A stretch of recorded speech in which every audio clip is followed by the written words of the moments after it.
সকালবেলায় চা খেতে খেতে আমার তোমাদের সাথে কিছু কথা শেয়ার করতে খুবই ইচ্ছা হলো। তাই মনে হলো ক্যামেরাটা খুলি আর তোমাদের সাথে এই চিন্তা ভাবনাটা শেয়ার করে দিই। কারণ আমি জিনিসগুলো না শেয়ার করতে ভীষণ ভালোবাসি। ওই মেকআপ করে ওই তোমাদের সাথে মানে জিনিসটাকে মোড়ক মাখিয়ে জিনিসটাকে প্রেজেন্ট করা আমি একদম পছন্দ করি না। যেটা ভাই জিনিসটা নাও, রটাই আমি পছন্দ করি। তো ব্যাপারটা হচ্ছে, যদি ধরো মানুষ মানুষকে তো অপমান করে, অবশ্যই তোমাকে কেউ অপমান করছে, তখন তুমি কি করবে? এটা আমাদের কাছে সবচেয়ে বড় কোশ্চেন, যে মানুষ আমাকে অপমান করছে, সেই সময় আমি তাকে গালিগালাজ দেবো নাকি উত্তর দেবো না চুপ থাকবো, কি করব? আজকের ভিডিওটা এটা নিয়ে। আজকের ভিডিওটা দেখলে তোমরা কিন্তু তার উত্তরটা পেয়ে যাবে। দেখো, মানুষ যখন আমাদেরকে অপমান করে, সেই মানুষটা ভেতর থেকে অশান্তিপূর্ণ থাকে, সেই মানুষটা ভেতর থেকে চঞ্চলতা থাকে, সেই মানুষটা নিজের ভেতরে স্থিতিশীল থাকে না। সেই জন্যেই সে কিন্তু উল্টো পাল্টা কথা আর একটা মানুষকে বলে।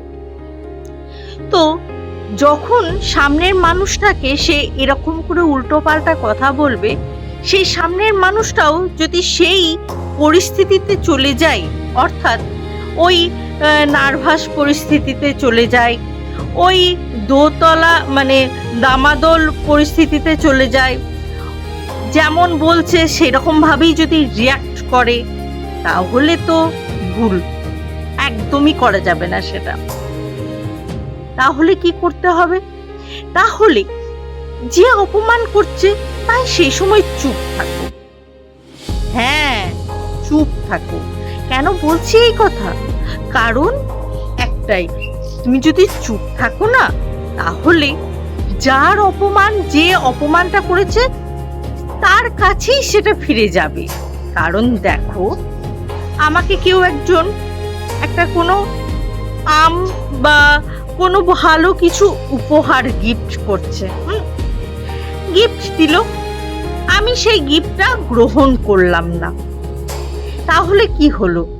সেই গিফটটা কার কাছে থাকলো? সেই ব্যক্তিটার কাছেই তো থাকলো, তাই নয় কি?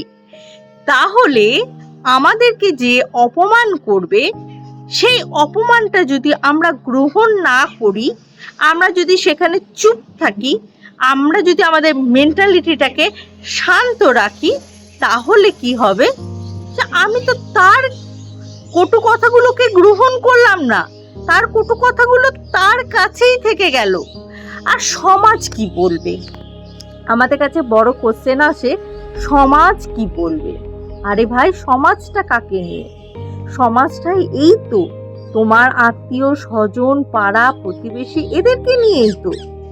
আচ্ছা বলো তো, তুমি যদি খেতে না পাও, এই সমাজ কি তোমাকে খেতে দেবে? না, তোমাকেই তোমার পেটের চিন্তাটা করতে হবে।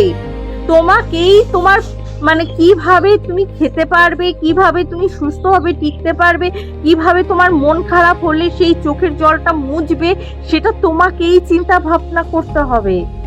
সেটা অন্য কেউ করে দেবে না। তোমার চোখের জলটা তোমাকেই মুছতে হবে, সমাজ এসে মুছিয়ে দেবে না। সমাজ কি পারবে? তোমাকে টার্গেট করতে পারবে, তোমার নরম দুর্বল জায়গাগুলোকে টার্গেট করে করে ক্ষত করতে পারবে, কিন্তু তোমার ক্ষত জায়গায় মলম লাগাতে পারবে না। নিজেকে সেইভাবে তৈরি করো যাতে কিনা সমাজ কি বলবে ডোন্ট কেয়ার, নিজে কি সেটা দেখো।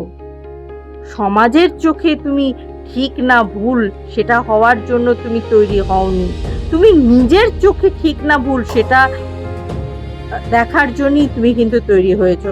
আয়নার সামনে তুমি চোখে চোখ রেখে দাঁড়াতে পারছো কিনা সেটা দেখো। আয়নার সামনে তুমি চোখে চোখ রেখে যদি দাঁড়াতে পারো, কথা যদি বলতে পারো, নিজেকে যদি সৎ প্রমাণ করতে পারো, এর চেয়ে আর সততা আর কিছু নেই। তুমি তোমার ভেতর জানি, তোমার আত্মা জানি তুমি ঠিক, তার মানে বিশ্ব ব্রহ্মাণ্ড আর কাউরির জানার দরকার নেই তুমি ঠিক। কারণ একটা কথা জেনে রাখবে, ওপরে একজন বসে রয়েছেন, তিনি কিন্তু সবটা দেখছেন।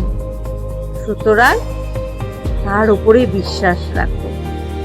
আর অপমান করলে অপমান গায়ে মাখার দরকার নেই, অপমান করলে হাসি মুখে চুপচাপ সহ্য করে গেলেই হবে। তো আজকের ভিডিওটা এইটুকুই। যাদের ভালো লাগলো অবশ্যই শেয়ার করে দেবে, আর যাদের সাহায্য করার দরকার আছে, মনে হবে যে এই সমস্ত ব্যক্তিদের কাছে এই ভিডিওটা যাওয়ার দরকার আছে, অবশ্যই ভিডিওটা পাঠিয়ে দেবে।